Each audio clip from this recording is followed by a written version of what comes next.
இன்னைக்கு நம்ம மகிதர்ஷன் இல்லத்தோட பால் காய்ச்சி ஒருவேளை இன்னைக்கு ஒரு பெரிய பால் காய்ச்சி பெரிய விஷயமா நீங்க பண்ணிட்டோம். நல்லபடியா முடிஞ்சிருச்சு. ஆனா இந்த வீடு கட்டுறது நம்ம லைஃப்ல வந்து ஒரு மிகப்பெரிய ஒரு ட்ரீம், ஒரு கனவு எல்லாருக்குமே இருக்கிறது. இன்னைக்கு எங்களுடைய கனவு இல்லம் வந்து ஃபுல்ஃபில் ஆகி பின்னாடி நின்றுட்டு இருக்குதுன்னு தான் சொல்லணும். சோ எங்களோட கனவிலும் தாண்டி மகிதர்ஷனோட வருங்கால ஐடென்டிட்டி அப்படின்னு தான் சொல்லணும்.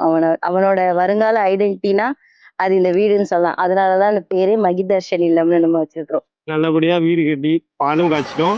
ஆனா இதுக்கு நாங்க ஆரம்பிச்சது வந்து சும்மா ஒரு 6 மாசத்துல முடிச்சிடலாம், ஒரு 3 மாசத்துல முடிச்சிடலாங்கிற நினைச்சோம். ஆனா கிட்டத்தட்ட ஒரு 2 வருஷமா நாங்களே எங்களுக்கு என்ன நடந்துச்சு எங்களே தெரியல. அந்த மாதிரி சில பிரச்சனைகள் அது இது நிறைய பிரச்சனை எங்க லைஃப்ல ஸ்ட்ரகிள் வந்துச்சு. அதுக்கப்புறமா இன்னைக்கு அந்த வீட்டுக்குள்ள போய் நான் நேத்து தூங்கும் போது சொல்றேன், நேத்து நான் வீட்டுலதான் தூங்கிட்டோம். அவ்வளவு சந்தோஷமா அப்படி தூங்கும். உண்மையிலே ரொம்ப சந்தோஷமா இருக்கு.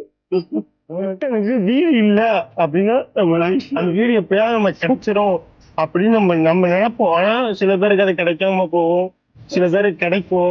எங்களுக்கு கிடைக்கும், ஆனா கிடைக்காத மாதிரி இருந்துச்சு எங்க லைஃப்ல.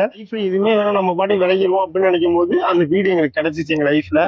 உண்மையிலேயே எங்களுக்கு இந்த வீடு வந்த பிறகும் சரி, இந்த வீடு கட்டினதுலும் சரி, எல்லாமே ஒரு நிறைய கனவு, பெரிய ஒரு ட்ரீம் நிறைய நடந்துச்சு எங்க லைஃப். ஏன்னு தெரியல. சோ அதே சொந்த ஊர்ல வீடு கட்டியிருக்கேன். ரெண்டாவது எல்லாமே எல்லாமே நடக்குது. அதே மாதிரிதான் நான் இன்னொன்னு சொல்லிக்கிறேன் எல்லாருக்கிட்டையுமே, என் ஃபாலோவர்ஸ் எல்லாத்தையுமே நான் சொல்லிக்கிறேன், யாருக்கும் வீடு இல்ல அப்படின்லாம் என்னைக்குமே கிடையாது. என்னைக்காவது ஒரு நாள் நம்ம வீடு கட்டிடுவோம் கண்டிப்பா. அதுக்கு நம்ம கொஞ்சம் கஷ்டப்படணும். நாங்க கொஞ்சம் தான் கஷ்டப்பட்டோம். மற்ற ஃபேமிலி எங்களுடைய ஃபேமிலி வந்து சப்போர்ட். சோ நான் இன்னைக்கு வீடு கட்டி நான் இப்ப இருக்கேன் அப்படின்னா முக்கியமா எங்க ஃபேமிலிஸ் எல்லாம் முக்கியமான நிறைய பேர் காரணம்.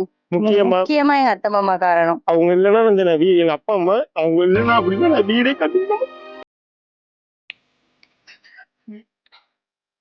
முக்கியமா அவங்கதான் மிகப்பெரிய ஒரு காரணம். நல்லபடியா வீடுங்கிறது வந்து செங்கல் சிமெண்ட் மட்டும் இல்லாம நான் நிறைய பேரோட எமோஷன், நிறைய பேரோட கனவு, நிறைய பேரோட ஒரு ட்ரீம்னு சொல்லலாம். சோ அது வந்து நீங்க உடனே அமைஞ்சிரும்னு கண்டிப்பா யாரும் நினைக்காதீங்க. வெயிட் பண்ணுங்க. நாங்க வெயிட் பண்ணோம். வெயிட் பண்ணதுனால ரொம்ப வருஷம் நாங்க வெயிட் பண்ணிதான் இவ்வளவு. எனக்கு பெரிய வீடு சின்ன வீடுலாம் எனக்கு கிடையாது. எனக்கு தேவையானது ஒரு வீடு. எனக்கு இந்த வீடு எனக்கு போதுமானது. எல்லாருமே சொன்னீங்க வீடு நல்லா இருக்கு அப்படின்னு சொன்னீங்க. அதே மாதிரி வீடு உண்மையிலேயே எங்களுக்கு ரொம்ப பிடிச்சிருக்கு. எல்லாருமே பார்த்தவங்க எல்லாருமே சொன்னாங்க உங்களை போலயே உங்க வீடு இருக்கு, அழகா இருக்கு. உண்மையிலேயே அதை கேட்கறது ரொம்ப சந்தோஷமா இருக்கு. அதே மாதிரி நம்ம வீட்டுக்கு நீங்க எல்லாருமே வந்துருந்தீங்க. முக்கியமா வந்தவங்க எல்லாருக்குமே ரொம்ப ரொம்ப நன்றி. சோ நாங்க ஒரு பெரிய வளர்ந்துருக்கோம் அப்படிலாம் யூடியூபர், இந்த இன்ஸ்டால வீடியோ போறோம், யூடியூப்ல வீடியோ போறோம், இப்பெல்லாம் சம்பாதிக்கும் அப்படிலாம் கிடையாது. உங்கள ஒருத்தமா தான் நாங்க வாழ்ந்துகிட்டு இருக்கோம். எங்க லைஃப்ல நடக்கிற சில விஷயங்கள் நான் உங்கள்ட்ட ஷேர் பண்றோம். அதே மாதிரிதான் இன்னைக்கு உங்க பையனா, உங்க மகனா, உங்க நண்பனா நான் வீடு கட்டி பால் காய்ச்சிருக்கேன். கண்டிப்பா நீங்க வாழ்த்தைய நம்புறேன். கண்டிப்பா நாங்களும் ஜெயிப்போம்.